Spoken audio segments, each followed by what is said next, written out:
ನಮಸ್ಕಾರ ಸ್ನೇಹಿತರೆ, ನೀವಿನ್ನ ನಮ್ಮ ಚಾನೆಲ್ಗೆ ಸಬ್ಸ್ಕ್ರೈಬ್ ಮಾಡ್ಕೊಂಡಿಲ್ಲ ಅಂದ್ರೆ ಈ ಕೂಡಲೇ ಹೋಗಿ ಸಬ್ಸ್ಕ್ರೈಬ್ ಮಾಡ್ಕೊಂಡು ಪಕ್ಕದಲ್ಲಿ ಕಾಣಿಸಿರೋ ಬೆಲ್ ಐಕಾನ್ ನ ಕ್ಲಿಕ್ ಮಾಡ್ಕೊಳ್ಳಿ. ರಾಮಾಚಾರಿ ಹಿಂದಿನ ಸಂಚಿಕೆಯಲ್ಲಿ ಏನಾಗ್ತಿದೆ ಅಂತ ನೋಡ್ಕೊಂಡ್ ಬರೋಣ. ಇಲ್ಲಿ ವೈಶಾಖನ ನಾನ್ ಹೊರಗಡೆ ಹಾಕ್ಬೇಕು, ನಾನ್ ಇವಳನ್ನ ಮದುವೆ ಆಗಿ ನಂಬ್ಕೊಂಡು ಕರ್ಕೊಂಡ್ ಬಂದಿದ್ದ ತಪ್ಪಿಗೆ ನಂದು ತಪ್ಪು ಇದು ಅಂತ ಕೋಪ ಮಾಡ್ಕೊಂಡು ನಡಿಯ ಮನೆಯಿಂದ ಹೊರಗಡೆ ಅಂತ. ಇದು ನನ್ನ ತಮ್ಮ ಕೊಟ್ಟಿದ್ದು ಒಳ್ಳೇದಾಯ್ತು, ಈಗ ಗೊತ್ತಾಗ್ತಿದೆ ನನ್ನ ತಮ್ಮ ಯಾಕೆ ಈ ಕೋಲ್ ಕೊಟ್ಟ ಅಂತ. ಕೃಷ್ಣ ಕೊಟ್ಟಿದ್ದಕ್ಕೆ ಇವತ್ತು ಉಪಯೋಗ ಆಗ್ತಿದೆ ಅಂತ ಬೆತ್ತ ತಗೊಂಡು ಅದ್ರಲ್ಲಿ ಹೊಡಿತಿರ್ತಾನೆ. ಅಯ್ಯೋ ಬಿಟ್ಬಿಡಿ ಯಾಕ್ರಿ ಹೊಡಿತಾ ಇದ್ದೀರಾ ಅಂತ ವೈಶಾಖ ಕೂಗಾಡ್ತಿರ್ತಾಳೆ. ಯಾಕೆ ಹೊಡಿತಾ ಇದ್ದೀನ, ನಮ್ಮ ಮನೆಯವ್ರಿಗೆಲ್ಲ ಮೋಸ ಮಾಡಿದ್ಯಲ್ಲ ಅದಕ್ಕೆ ಕಣೆ, ನಿನ್ನ ಏನೋ ಅಂತ ಅನ್ಕೊಂಡಿದ್ದೆ, ಆದ್ರೆ ನೀನ್ ಯಾವಾಗ ಮೋಸ ಮಾಡ್ತಿದ್ಯಾ ಅಂತ ಗೊತ್ತಾದಾಗ ನಿನ್ ಬಣ್ಣನ ಬಯಲ್ ಮಾಡ್ಬೇಕು ಅಂತ ನಾನ್ ಇಷ್ಟೆಲ್ಲ ಪ್ರಯತ್ನ ಪಟ್ಟಿದ್ದು. ನಾನು ಈಗ ಭಜನೆಗೆ ಹೋಗಿದ್ದೆ ಅಂತ ಅನ್ಕೊಂಡಿದ್ಯಾ, ನಾನ್ ನಿನ್ ಸತ್ಯ ಬಯಲ್ ಮಾಡಕ್ಕೆ ನೀನ್ ಯಾರು ಅಂತ ತಿಳ್ಕೊಳಕೋಸ್ಕರ ಹೋಗಿದ್ದೆ ಅಂತ ಕೋದಂಡ ಹೇಳಿದ ತಕ್ಷಣ ಮನೆಯವ್ರಿಗೂ ಆಶ್ಚರ್ಯ ಆಗುತ್ತೆ. ಹಾಗೆ ವೈಶಾಖ ಶಾಕ್ ಆಗುತ್ತೆ. ಏನ್ರಿ ಹೇಳ್ತಿದ್ದೀರಾ ಅಂತ ಕೇಳಿದಾಗ, ಹೌದು ಕಣೆ, ನೀನ್ ಯಾವಾಗ ಮಗು ಸತ್ತೋಯ್ತು ಅಂತ ಸುಳ್ಳು ಹೇಳ್ಕೊಂಡು ಓಡಾಡ್ತಿದ್ಯೋ ಆಗ್ಲೇ ನನ್ಗೆ ಅನುಮಾನ ಬಂತು, ಮಗು ಸತ್ತೋಗಿರೋಳು ಇಷ್ಟು ಆರಾಮಾಗಿ ಹೇಗೆ ಓಡಾಡ್ತಾಳೆ ಅಂತ. ಅದಾದ್ಮೇಲೂ ಕೂಡ ಅಲ್ಲಿ ಮದ್ವೆ ಮನೆಯಲ್ಲಿ ಮಾನ್ಯತಾ ಮಂಜರಿ ಜೊತೆ ಸೇರ್ಕೊಂಡು ನೀನು ಮಾಡ್ತಿದ್ದ ಪ್ಲಾನ್ ಎಲ್ಲ ನಾನು ನೋಡ್ತಿದ್ದೆ. ಎಲ್ಲಾನು ನೋಡ್ತಾ ನೀನ್ ಏನು ಅಂತ ಅರ್ಥ ಆಯ್ತು ನನ್ಗೆ. ಆಗ ನಿನ್ ಮೇಲೆ ಅನುಮಾನ ಶುರುವಾಯ್ತು. ಇವಳು ಯಾರು ಅಂತ ತಿಳ್ಕೊಬೇಕು ಅಂತಾನೆ ನಾನು ನಿನ್ ಬೆನ್ನಿಂದ ಬಿದ್ದೆ. ನೀನ್ ಯಾರು ಅಂತ ತಿಳ್ಕೊಳಕ್ಕೆ ಅಂತ ಪ್ರಯತ್ನ ಪಟ್ಟು ಹೋಗಿ ತಿಳ್ಕೊಂಡ್ ಬಂದಿದ್ದೀನಿ. ಈಗ ನಿನ್ ಸತ್ಯ ನಿಜ ಬಣ್ಣ ಎಲ್ಲ ನನ್ಗೆ ಗೊತ್ತಾಗಿದೆ ಕಣೆ. ನಿನ್ನಂತವ್ರು ಭೂಮಿ ಮೇಲೆ ಇರಬಾರ್ದು, ಇವಳು ಬೇರೆ ಯಾರು ಅಲ್ಲ. ಯಾರು ಅನ್ಕೊಂಡಿದ್ದೀರಾ, ಇಷ್ಟ ದಿನ ಇವಳನ್ನ ನಂಬಿ ನಾನು ಮನೆಗ್ ಕರ್ಕೊಂಡ್ ಬಂದೆ.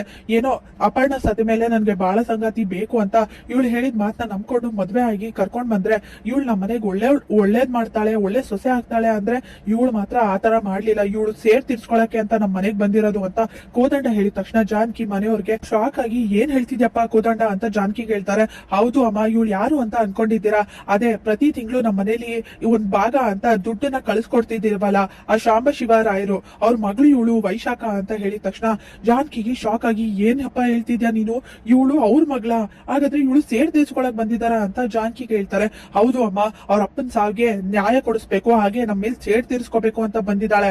ಅದಕ್ಕೆ ಅಪ್ಪನ್ನ ಹೆದರ್ಸ್ತಾ ಅವಳು ಕೈ ಗೊಂಬೆ ಆಗಿ ಮಾಡ್ಕೊಂಡು ಈ ತರ ಮಾಡ್ತಿದ್ದಾಳೆ ಅಂತ ಕೋದಂಡ ಹೇಳಿದ ತಕ್ಷಣ ತುಂಬಾನೇ ಕೋಪ ಬರುತ್ತೆ ಜಾನಕಿಗೆ.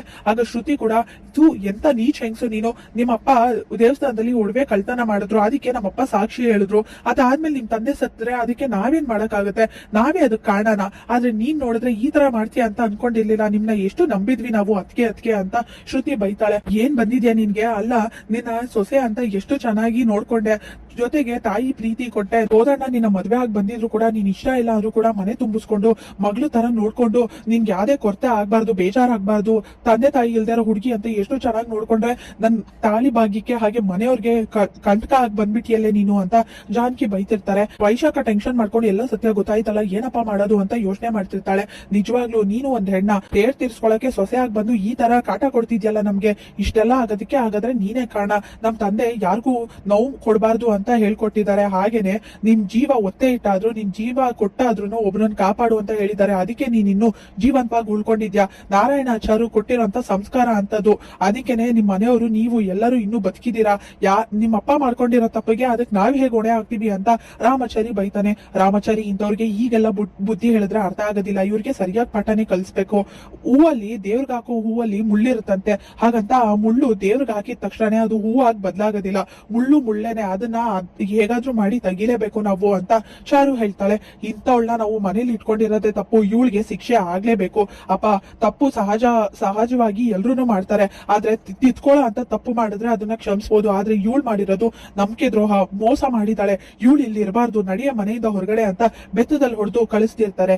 ಏನ್ ಮಾಡ್ತಿದ್ದೀರಾ ನೀವು, ಯಾಕೆ ಹೊಡಿತಿದ್ದೀರಾ, ಏನು ನಂಬಿಕೆ ದ್ರೋಹ ಅಂದ್ರೆ ಅಂತ ವೈಶಾಖ ಕೇಳ್ತಾಳೆ. ನಂಬಿಕೆ ದ್ರೋಹ ಅಂದ್ರೆ ಏನ, ನನ್ ಸುಳ್ಳು ಹೇಳಿ ಮನೆಗ್ ಬಂದು ಸೇರ್ ತೀರ್ಸ್ಕೊಳಕ್ಕೆ ಸತ್ಯ ಮುಚ್ಚಿಟ್ಟಿದ್ಯಲ್ಲ ಅದೇ ನಂಬಿಕೆ ದ್ರೋಹ, ಹಾಗೆ ನಮ್ಮ ಮಾವನ್ನ ಸಾಯಿಸಕ್ಕೆ ಅಂತ ಹೋಗ್ತಿದ್ಯಲ್ಲ ಅದು ನಂಬಿಕೆ ದ್ರೋಹ ಅಂತ ಚಾರು ಹೇಳ್ತಾಳೆ. ನೋಡು, ನಾರಾಯಣಾಚಾರ್ ಮಗ ಕೃಷ್ಣನಾಗಿ ಹೇಳ್ತಾ ಇದೀನಿ, ಈ ಕೃಷ್ಣ ಕೇಕೆ ಆಗಿ ಬದ್ಲಾಗಕ್ ಮುಂಚೆ ಮೊದ್ಲು ಇಲ್ಲಿಂದ ಹೋಗ್ತಾ ಇರು ಅಂತ ಕೋಪ ಮಾಡ್ಕೊಂಡು ಕೃಷ್ಣ ಹೇಳ್ತಾನೆ. ನೀವ್ ಇಂಥವ್ರು ಅಂತ ಗೊತ್ತಿಲ್ಲ, ಬಾಯಿ ತುಂಬಾ ಅದ್ಕೆ ಅಂತ ಹೇಳ್ತಿದ್ದೆ, ಅದಕ್ಕೆ ತಾಯಿ ಸಮಾನ ಅಂತಾರೆ, ಆದ್ರೆ ನನ್ನ ಉದ್ದೇಶ ಏನು ಅಂತ ಗೊತ್ತಾಯ್ತು. ನಾನು ಈ ಮನೆಗ್ ಬಂದು ಈ ಮನೆಯವ್ರನ್ನೆಲ್ಲ ಕಾಪಾಡ್ದೆ, ನೀವ್ ಹಾಕಿರೋ ವಿಷಾನ ತಿಂದು ನಾನು ಎಲ್ರನ್ನೂ ಕಾಪಾಡಿ ಸತ್ಯ ನಿಮ್ದು ಹೊರಗಡೆ ಬರೋ ಹಾಗಾಯ್ತು ಅಂತ ಮುರಾರಿ ಹೇಳ್ತಾನೆ. ನಂಗೆ ನಾಚಿಕೆ ಆಗ್ತಿದೆ, ನಿಮ್ಮಂತವ್ರನ್ನ ನೋಡಿದ್ರೆ ಉಂಡು ಮನೆಗೆ ಕನ್ನ ಬಗಿತಿರಲ್ಲ, ನಾಚಿಕೆ ಆಗಲ್ವಾ ಅಂತ ಮುರಾರಿ ಬೈತಿರ್ತಾನೆ. ಗೊತ್ತಾಯ್ತು, ಈಗ ನಾನು ತಪ್ಪು ಮಾಡ್ಬಿಟ್ಟೆ, ಇವರೆಲ್ಲ ತಪ್ಪು ಮಾಡ್ತಿದ್ದಾಳೆ ಅಂತ ಹೇಳ್ದಾಗ್ಲೂ ಕೂಡ ಚಾರು ಅಷ್ಟು ಹೇಳಿದ್ರು ಕೂಡ ನಂಬ್ಲಿಲ್ಲ. ನನ್ ದೊಡ್ಡ ತಪ್ಪು ಮಾಡ್ಬಿಟ್ಟೆ, ಮೊದ್ಲು ಇಲ್ಲಿಂದ ಹೋಗು, ಇಲ್ಲ ಅಂದ್ರೆ ನಾನು ಏನ್ ಮಾಡ್ತೀನಿ ಗೊತ್ತಿಲ್ಲ, ಎಲ್ರು ಸೇರ್ಕೊಂಡು ನಿನ್ನ ಸಾಯಿಸ್ಬೇಕಾಗುತ್ತೆ ಅಂತ ಕೋದಂಡ ಬೈತಿರ್ತಾನೆ. ತಪ್ಪು ಮಾಡ್ಬಿಟ್ರೆ ಸಾಯಿಸ್ಬಿಡ್ತೀರಾ ನೀವೆಲ್ರೂ ಸೇರ್ಕೊಂಡು ಅಂತ ವೈಶಾಖ ಕೇಳ್ತಾಳೆ. ಹೌದು, ತಪ್ಪು ಮಾಡಿದ್ರೆ ಅಸುರ ಸಂಹಾರ ಖಚಿತ, ಮಾಡ್ಲೇಬೇಕು, ಅದನ್ನ ತಪ್ಪು ಮಾಡಿದವ್ರು ಶಿಕ್ಷೆ ಆಗ್ಬೇಕು ಅಂತ ಕೋದಂಡ ಹೇಳ್ತಾನೆ. ಹೌದಾ, ಹಾಗಾದ್ರೆ ನಾನು ತಪ್ಪು ಮಾಡಿದೀನಿ ಅಂತ ನಂಗೆ ಶಿಕ್ಷೆ ಕೊಡೋ ನೀವು ಮೊದ್ಲು ನೀವುಗಳೆಲ್ಲ ಶಿಕ್ಷೆ ಕೊಡ್ಬೇಕಾಗಿರೋದು ನಿಮ್ಮಪ್ಪ ನಾರಾಯಣಾಚಾರ್ಗೆ ಅಂತ ಹೇಳಿದ ತಕ್ಷಣ ಎಲ್ರಿಗೂ ಶಾಕ್ ಆಗುತ್ತೆ. ಏನ್ ಮಾತಾಡ್ತಿದ್ಯಾ, ಅವ್ರ ಬಗ್ಗೆ ಇನ್ನೊಂದ್ ಮಾತಾಡಿದ್ರು ಚೆನ್ನಾಗಿರಲ್ಲ ಅಂತ ಜಾನ್ಕಿ ಕಪಾಲಕ್ಕೆ ಹೊಡಿತಾರೆ ವೈಶಾಖಗೆ.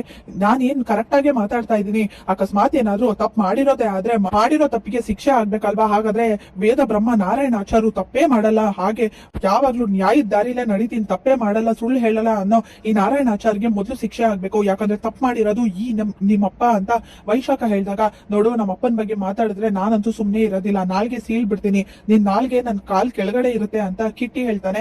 ವಾವ್, ಎಷ್ಟು ಚೆನ್ನಾಗಿ ಮಾತಾಡ್ತಿದ್ದೀರಾ ಅಲ್ವಾ, ಈ ನಾರಾಯಣಾಚಾರ್ಯ ಅಷ್ಟು ನಿಮ್ನ ನಂಬಿಸಿದ್ದಾರೆ ಅಂತ ವೈಶಾಖ ಹೇಳ್ತಾಳೆ. ನಮ್ಮ ಮಾವ ತಪ್ಪು ಮಾಡಕ್ ಸಾಧ್ಯನೇ ಇಲ್ಲ, ಸಾಧ್ಯನೂ ಇಲ್ಲ, ನೀನೇನೋ ಅನ್ಕೊಂಡಿದ್ಯಾ ಅನ್ಸುತ್ತೆ, ತಪ್ಪು ತಿಳ್ಕೊಂಡಿದ್ಯಾ ಅಂತ ಚಾರು ಹೇಳ್ತಾಳೆ. ಹೌದು, ನಮ್ಮಪ್ಪ ಆ ತಪ್ಪು ಮಾಡಕ್ ಸಾಧ್ಯ ಇಲ್ಲ, ಯಾಕಂದ್ರೆ ಈ ಮಕ್ಳಿಗೆ ಅವ್ರ ಮೇಲಿರೋ ನಂಬಿಕೆ, ಆ ನಂಬಿಕೆನ ನಾವು ಉಳಿಸ್ಕೊಂಡಿದೀವಿ, ಅವರು ಉಳಿಸ್ಕೊಂಡಿದ್ದಾರೆ ಅಂತ ರಾಮಚಾರಿ ಮತ್ತೆ ಕಿಟ್ಟಿ ಹೇಳ್ತಾನೆ. ಎಷ್ಟೋ ನಂಬಿಸಿದ್ದಾರೆ ಅಲ್ವಾ, ನೀವ್ ಅನ್ಕೊಂಡಾಗೆ ಅಷ್ಟೊಂದೆಲ್ಲ ಒಳ್ಳೆಯವರಲ್ಲ ಈ ನಾರಾಯಣಾಚಾರ್ಯ, ಇದನ್ನ ಮೊದಲು ತಿಳ್ಕೊಳ್ಳಿ ಅಂತ ವೈಶಾಖ ಹೇಳ್ತಾಳೆ.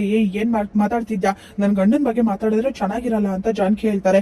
ಇಷ್ಟೊತ್ತರೆಗೂ ನೀನು ಒಂದ್ ಹೆಣ್ಣು ಅಂತ ಬಿಟ್ಟಿದ್ದೀನಿ, ಈಗ ನಾನಂತೂ ಸುಮ್ನೆ ಇರಲ್ಲ, ನಮ್ಮ ಅಪ್ಪನ ಬಗ್ಗೆ ಮಾತಾಡಿದ್ರೆ ಮೊದಲು ಇಲ್ಲಿಂದ ತೊಲಗು ಹೋಗು ಅಂತ ರಾಮಚಾರಿ ಹೇಳ್ತಾನೆ. ರಾಮಚಾರಿ, ನೀನ್ ಅನ್ಕೊಂಡಾಗಲ್ಲ ನಿಮ್ಮಪ್ಪ, ಮೊದ್ಲು ಇದನ್ನ ತಿಳ್ಕೊ, ಸತ್ಯ ಹೇಳೋವರೆಗೂ ಕೇಳಿಸ್ಕೊ ಅಂತ ವೈಶಾಖ ಹೇಳ್ತಾಳೆ. ಮೊದ್ಲು ನಮ್ಮಪ್ಪ ಏನ್ ಮಾಡಿದ್ರು ಅಂತ ಹೇಳ ಮೊದ್ಲು, ಬೊಗ್ಳೆ ಅಂತ ಶ್ರುತಿ ಹೇಳ್ತಾಳೆ. ನನ್ನೆ ಮುಂದೆ ಹುಟ್ಟಿರೋಳು ನೀನು ನನಗ್ ಮಾತಾಡ್ತಿದ್ಯಾ, ಸುಮ್ನೆ ನಿಂತ್ಕೊಳ್ಳೆ, ನೀನು ಜಾಸ್ತಿ ಮಾತಾಡ್ಬೇಡ ಅಂತ ಶ್ರುತಿಗೆ ವೈಶಾಖ ಬೈತಿರ್ತಾಳೆ. ಆಗ್ಲಿಂದ ಇಷ್ಟೆಲ್ಲ ನೀವು ಬಡ್ಕೋತಾ ಇದ್ದೀರಾ, ಆದ್ರೆ ಏನು ಮಾತಾಡದೆ ಸುಮ್ನೆ ನಿಂತಿದಾರಲ್ಲ ನಿಮ್ಮಪ್ಪ ನಾರಾಯಣಾಚಾರ್ಯ, ಇದ್ರಲ್ಲೇ ಗೊತ್ತಾಗ್ತಿದೆ ಅವ್ರು ಏನ್ ತಪ್ಪು ಮಾಡಿದ್ದಾರೆ ಅಂತ, ತಪ್ಪು ಮಾಡಿರೋದಕ್ಕೆ ಸುಮ್ನೆ ನಿಂತಿರೋದು, ಏನು ಮಾತಾಡದೆ ಅಂತ ವೈಶಾಖ ಹೇಳ್ತಾಳೆ. ನಮ್ಮಪ್ಪ ಸುಮ್ನೆ ನಿಂತಿದ್ದಾರೆ ಅಂದ್ರೆ ತಪ್ಪು ಮಾಡಿದ್ದಾರೆ ಅಂತ ಅಲ್ಲ, ಅವ್ರು ತಪ್ಪು ಮಾಡಿಲ್ಲ, ಅದಕ್ಕೆ ಏನು ಮಾತಾಡದೆ ಸುಮ್ನೆ ನಿಂತಿದ್ದಾರೆ ಅಂತ ಇಲ್ಲಿ ವೈಶಾಖ ಹತ್ರ ಶ್ರುತಿ ಹೇಳ್ತಾಳೆ. ಹೌದಾ, ಹಾಗಾದ್ರೆ ಸತ್ಯಭಾಮ ಯಾರು ಅಂತ ನಿಮ್ಮಪ್ಪನ ಕೇಳಿ ಅಂದಾಗ ಎಲ್ರಿಗೂ ಶಾಕ್ ಆಗುತ್ತೆ. ನಾರಾಯಣಾಚಾರ್ಯ ಕೂಡ ತುಂಬಾನೇ ಶಾಕ್ ಆಗ್ತಾರೆ. ತಾಳಿ ಕಟ್ಟಿರೋ ಅಂತ ಹೆಂಡತಿ ಮೇಲೆ ಆಣೆ ಮಾಡಿ ನನಗೂ ಸತ್ಯಭಾಮಂಗೂ ಏನು ಸಂಬಂಧ ಇಲ್ಲ ಅಂತ ಹೇಳಕ್ ಹೇಳಿ ನೋಡೋಣ ಅಂತ ವೈಶಾಖ ಹೇಳಿದಾಗ, ನಮ್ಮಪ್ಪ ಏನು ಅಂತ ನಿನ್ನತ್ರ ಹೇಳಿ ಕೇಳೋ ಅಂತ ಅವಶ್ಯಕತೆ ನಮ್ಗಿಲ್ಲ, ಮೊದ್ಲು ಇಲ್ಲಿಂದ ತೊಲಗ ಹೋಗ್ತಾ ಇರು ಅಂತ ಕೋಪ ಮಾಡ್ಕೊಂಡು ಕೋದಂಡ ಬೈತಾ ಇರ್ತಾನೆ. ಯಾಕೆ ಯಜಮಾನ್ರೆ ಇಷ್ಟೊಂದು ಕೋಪ ಮಾಡ್ಕೋತಿದ್ದೀರಾ, ಸತ್ಯ ಹೇಳ್ತೀನಿ ಅಂದ್ರೆ ಯಾರು ಕೇಳೋಕೆ ರೆಡಿ ಇಲ್ವಲ್ಲ, ಇನ್ನು ನನ್ ಸತ್ಯ ಹೇಳೋದ್ ಬಾಕಿ ಇದೆ, ಹೇಳಿ ಸತ್ಯಭಾಮ ಯಾರು ಅಂತ ನಿಮ್ ತಂದೆನೆ ಕೇಳಿ. ಸತ್ಯಭಾಮ ನಿಮ್ ತಂದೆ ಎರಡನೇ ಹೆಂಡತಿ ಅಂತ ಹೇಳಿದ ತಕ್ಷಣ ಮನೆಯವರೆಲ್ಲರಿಗೂ ಶಾಕ್ ಆಗುತ್ತೆ. ಅದು ಅಲ್ಲದೆ ಸತ್ಯಭಾಮಂಗೆ ಒಬ್ಳು ಮಗಳಿದ್ದಾಳೆ, ಅವಳ ತಂದೆ ಹೆಸರು ಏನ್ ಗೊತ್ತಾ, ಈ ವೇದ ಬ್ರಹ್ಮ ನಾರಾಯಣಾಚಾರ್ಯ ಅಂತ, ಅವಳ ಇನ್ಶಿಲಲ್ಲಿ ಬೇರೆ ಯಾರ ಹೆಸರು ಇಲ್ಲ, ಈ ನಾರಾಯಣಾಚಾರ್ಯ ಹೆಸರೇ ಇರೋದು ಅಂತ ವೈಶಾಖ ಹೇಳಿದ ತಕ್ಷಣ ಜಾನ್ಕಿ ಶಾಕ್ ಆಗಿ, ರೀ ಏನ್ ಹೇಳ್ತಿದ್ದಾಳೆ ಅವಳು, ಇದೆಲ್ಲ ಸುಳ್ಳು ಅಂತ ಹೇಳ್ರಿ, ಏನೇನೋ ಮಾತಾಡ್ತಿದ್ದಾಳೆ ನಿಮ್ ಬಗ್ಗೆ ಕೆಟ್ಟಾಗಿ ಅಂತ ಜಾನ್ಕಿ ಹೇಳ್ತಾರೆ. ನೋಡು, ನಾರಾಯಣಾಚಾರ್ಯ ಅಂತ ಹೆಸರಿಗೆ ಇನ್ನೊಂದ್ ಪದಾನೇ ವೇದ ಬ್ರಹ್ಮ ಅಂತ, ಆ ಹೆಸರು ಸುಮ್ನೆ ಬರೋದಿಲ್ಲ, ನೀನ್ ನಾಟಕ ಕೇಳೋರು ಯಾರು ಇಲ್ಲ ಅಂತ ರಾಮಾಚಾರಿ ಹೇಳ್ತಾನೆ. ಹೌದು, ಸುಮ್ನೆ ಇವಳು ತಪ್ಸ್ಕೊಳಕ್ ಏನೇನೋ ಹೇಳಿದ್ರೆ ನಾವಂತೂ ಕೇಳೋದಿಲ್ಲ ಮಾವ, ಈ ಪಾಪಿ ಹೇಳೋದೆಲ್ಲ ಸುಳ್ಳು ಅಂತ ಹೇಳಿ ಮಾವ, ಅವಳು ಬೈದು ಮನೆಯಿಂದ ಹೊರಗಡೆ ಹಾಕಿ ಮಾವ ಅಂತ ಚಾರು ಕೇಳ್ತಾಳೆ. ಹೌದು, ವೈಶಾಖ ಹೇಳಿದ್ ನಿಜಾನೇ, ಸತ್ಯಭಾಮ ನನ್ ಹೆಂಡತಿ, ಅವಳ ಮಗುಗೆ ನಾನೇ ತಂದೆ ಅಂತ ನಾರಾಯಣಾಚಾರ್ಯ ಒಪ್ಕೊಂಡಿದ ತಕ್ಷಣ ವೈಶಾಖಗೆ ಖುಷಿ ಆಗುತ್ತೆ. ಮನೆಯವರೆಲ್ಲ ತುಂಬಾನೇ ಬೇಜಾರ್ ಮಾಡ್ಕೊಂಡು ಅಳ್ತಿರ್ತಾರೆ. ಹೇಗೆ ಸಂಚಿಕೆ ವಿಡಿಯೋ ಮುಕ್ತಾಯವಾಗಿದೆ, ಲೈಕ್ ಮಾಡಿ, ಶೇರ್ ಮಾಡಿ, ಕಮೆಂಟ್ ಮಾಡಿ, ಸಬ್ಸ್ಕ್ರೈಬ್ ಮಾಡಿ. Thank you.